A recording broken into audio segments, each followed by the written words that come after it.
mga kasari, good afternoon and welcome back to my YouTube channel. So ngayon po ay araw ng Sabado, November 2, 2024. So for today's video mga kasari, alam nyo ba? Yan, bago ako mag-continue sa ating vlog for today, alam nyo ba nakatatlong intro na ako na hindi matuloy-tuloy kasi maya't maya meron nagpapa-Gcash. So malakas po yung ating Gcash today. And buti na lang guys kasi bawi-bawi tayo kasi kahapon halos close tayo maghapon, 'di ba? Nasa sementeryo ko guys kahapon. Tuwing November 1 kasi talaga kami pumupunta ng family ko sa sementeryo. Meron din namang mga pangilan-ngilan na pumupunta ng November 2. So, ngayon guys, kaka-open ko lang din ng tindahan pero kaninang umaga, maaga naman ako. Nag-close lang ako saglit kasi nandito guys si partner. Nagyakag siya sa Genstar dahil bumili siya ng bag. Tapos nagpunta kami ng Walter Mart. Bumili naman siya ng pabango. Apisyonado yung nabili niya. So, sa Genstar, bumili ako guys. Sinamantala ko na kasi papunta na rin naman ng palengke. Tapos pagtingin ko dito, paubos na yung Chester ko na red at green. So, bumili na ako ng 1.5 rim. Kasi guys, one month na po akong hindi pinupuntahan ng PMFTC. So, punta na tayo dun sa vlog natin. So, for today's video, ito, another inspiring vlog. Ito guys is hindi para ipainggit, para magbigay ng inspirasyon sa mga, ito, about Gcash guys, yung topic natin ngayon. Parang may papalapit. So, ang isi-share ko sa inyo guys is yung katas ng Gcash. Yung napundar po ng kita ng Gcash dito sa tindahan. Alam niyo po mga kasari, yung Gcash po dito, minsan kukonti lang yung kita, minsan naman kumikita tayo ng 600 na pinakamalakas. Linis na kita na yon. Sa maghapon, yun guys yung pinakamalaki kong kinita. Hindi pa ako kumikita sa isang araw ng 1,000 sa Gcash. Super thankful na ako doon kahit maka 100 plus lang ako, 200 plus lang ako a day. Super thankful ako doon. At least meron po akong tinutubo sa pinuhunan ko sa Gcash. So, eto na po mga kasari. Ngayong taon na to, i-share ko sa inyo yung 3 na napundar ko dahil sa kita ng Gcash ko po dito sa tindahan. Hindi po kalakihan yung kita ko po dito everyday. Minsan sobrang liit, minsan nga 50 pesos lang. Pero meron po tayong napupundar kapag naiipon po natin lahat ng tubo na yon. So ang una pong napundar, ito guys hindi to para ipainggit. Kung wala pa po kayong Gcash, mag-add na po kayo ng Gcash. Kung kayo po ay nangangamba, maging maingat na lang po tayo. Maging alerto kung mag-a-add po tayo ng Gcash sa ating tindahan. Kung wala nga din po kayong tindahan, pwede po kayong mag-Gcash sa inyong bahay. Basta maglalagay lang kayo ng karatula na Gcash available here. So, 'di ba guys, puhunan naman ang kailangan doon is pera lang, cellphone nyo. So, kikita na kayo. Unang napundar po ng Gcash ko is yung washing machine ko. 'Di ba po, bukod-bukod na kami ng bahay. Syempre dapat may kanya-kanya din kaming washing. Mahirap naman yung makikilaba tayo sa kapitbahay, hakutin pa natin si ganyan, hakutin pa natin si ganito. Kaya guys, nagpundar talaga ako. Pero nung kinuha na nung may-ari yung washing machine, nagtiyaga muna talaga ako siguro mga 2 weeks na kusot. Araw-araw para hindi matambakan. So naisip ko, why not, kaya ko namang mag-provide, kaya ko namang bayaran, kumuha ako ng home credit. Pero tapos ko na po yun. 9 months to pay, pero tinapos ko lang po ng 2 to 3 months. Ganon guys, dinoble or triple ko yung bayad. Kasi nga, medyo malaki naman yung kita sa Gcash, kaya dinodoble at tinitriple ko para matapos ko agad. So yan po ang katas, yung kita lang po ng Gcash, nakapagpundar po tayo ng washing machine with dryer. Kondura po yung tatak. Tapos next na napundar naman po ng Gcash, eto guys, medyo malaki-laki to. 15,000 napundar po siya at halos patapos na. 700 pesos na lang yung bayarin ko. So, yung pinampakabit ko po ng sarili kong kuryente. Sarili naming kuryente ni partner. Kasi guys, nangutang ako sa kapatid ko ng 15K, pero patapos ko na dahil yung pinambabayad ko sa kapatid ko is kita lang din po ng Gcash. 700 pesos na lang po yung kulang ko. So, paano yun? Parang kulang naman. Ang liit naman ng 15K. Kulang pa po yun sa pangpakabit ng kuryente. Ang naubos ko po is 25,000. Di yung another 10,000, kinuha ko po yun sa GCash ko.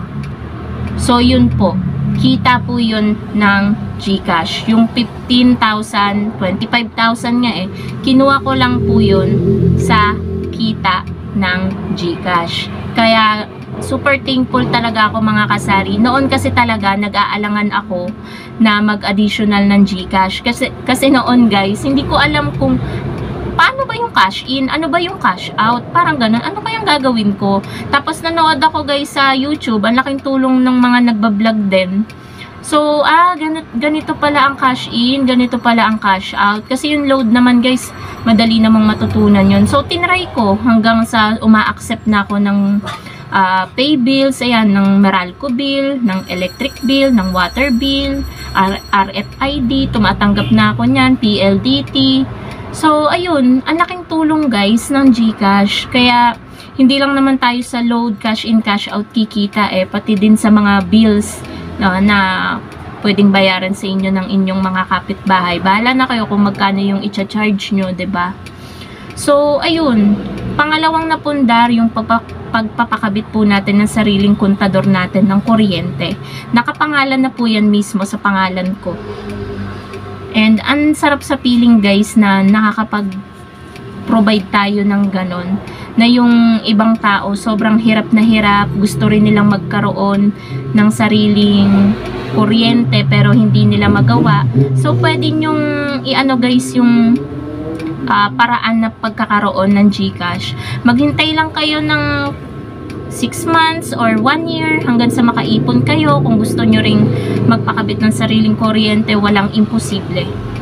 Basta maging hands-on lang po tayo sa ating GCash. So, third na napundar po ng GCash is yung pad. Honor pad. Tablet, parang ganon. Nakay-partner siya yung gumagamit. So, yung halaga nun is kulang-kulang 18,000. Katas din po yon ng GCash. Si partner po yung gumagamit nun. Actually, nagkamali pa nga siya ng bili nun. Dapat yung may SIM yung aming bibilhin. Kasi nga, yung cellphone niya dapat is kukunin ko para sa GCash. Kasi 'di ba guys, minsan nai-interrupt yung pagbablog natin kasi nga merong magpapa-GCash. So meron lang guys padaan na maingay na sasakyan. So ayun nga mga kasari, nakadaan na yung sasakyan. So lagi tayong nai-interrupt. Kaso nung nakuha na niya, nauwi na niya, hindi niya pala natanong kung pwedeng lagyan ng SIM.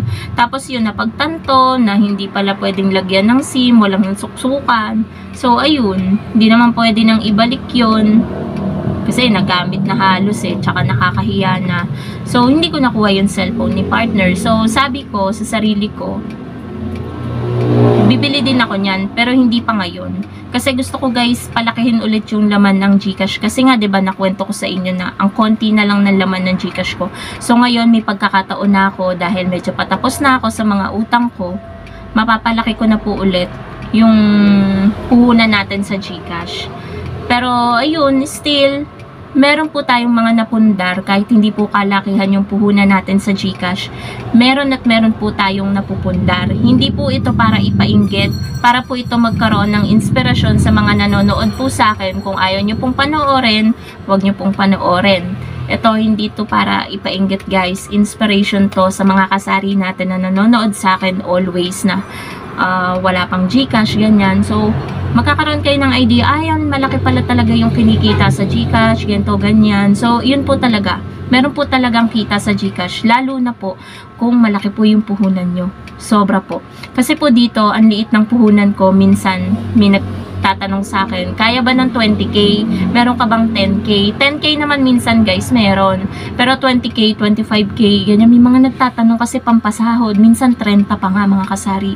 Talagang, kaya minsan nangangarap ako sana medyo malaki yung puhunan ko sa GCash. Kaya yun talaga yung goal ko. This year and next year, mapalaki ko yung puhunan ko sa GCash. Kasi guys, sayang yung mga naghahanap sa akin kapag wala ako, pumupunta sa iba. So, yun po mga kasari. Sana nagustuhan nyo po at naging inspirasyon po itong vlog na ito sa inyo na ang pagkakaroon ng GCash na pwede nyong pagkakitaan yan. Yung personal GCash nyo, pwede nyo po yung pagkakitaan. Huwag po kayong mangamba at matakot. Basta maging alerto lang po kayo sa mga nagpapa-cash in, cash out sa inyo. Kung bago sa paningin nyo, pwede nyong kuhanin ng ID, tanungin ng pangalan, kuhanin ng cellphone number, kasi ganun guys yung ginagawa ko minsan para mawala yung alangan sa akin. Kasi minsan, 'di ba guys, ang hirap magtiwala, lalo na kung pera yung pinag-uusapan. So, yun lamang po mga kasari. Thank you so much for watching and happy selling po sa inyong lahat. Bye guys!